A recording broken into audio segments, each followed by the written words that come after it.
Wrongful death cases in the state of Florida are controlled by a statute. A statute is a fancy word for a law that was passed by the legislature.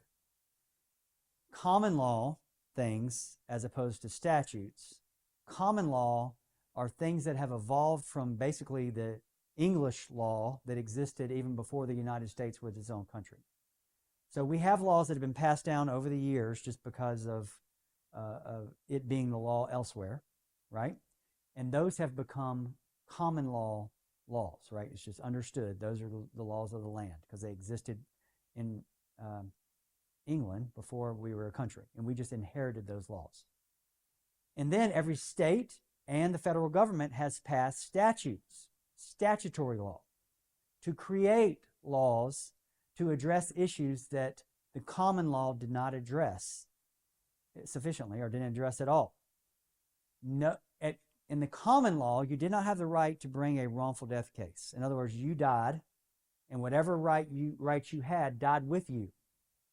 Well, every state and the federal government has decided in this country and elsewhere that that doesn't seem fair. Like if you kill somebody from your negligence, why shouldn't you be able to sue somebody that kills you when if they do something less than kill you, you can sue them? That makes no logical sense, right? It's almost better in that circumstance to kill somebody than to hurt them.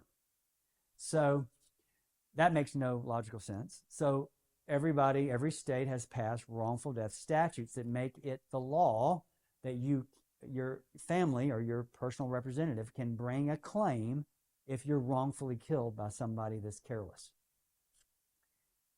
Wrongful death cases then are now governed exclusively by statutes. So every state has a specific law about who can bring the claim, when it can be brought, and what I'm going to talk about now is what damages can be brought in or asked for in a Florida wrongful death case. There's only certain types of damages that can be asked for. So the estate of the person that has died, let's call it a decedent, the estate of the decedent can bring a claim for medical expenses that maybe were incurred as a result of the injury before death, and any other like wage loss that may have occurred because of the injury prior to the death. So the estate has those claims. And then every wrongful death statute has the right of survivors. And then the wrongful death statute in every state will define who a survivor can be. So it's not across the board in every state the same. It's not always next of kin. There are age limits, there are relationship issues that come into play. But the damages that survivors can ask for are loss of support and services, which is basically what that person would have provided you in terms of support or in terms of services, if they were provided services to your household or services to you as a child in raising you. Those are loss of support and services damages. Loss of net accumulations, which is basically the ability of saving money over time. How much money would that person, had they lived, have saved that would have ultimately been yours had they lived a full life?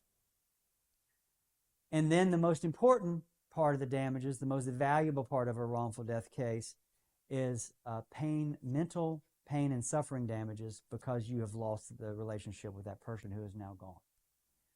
Those are the damages generally that you can recover in a Florida wrongful death case.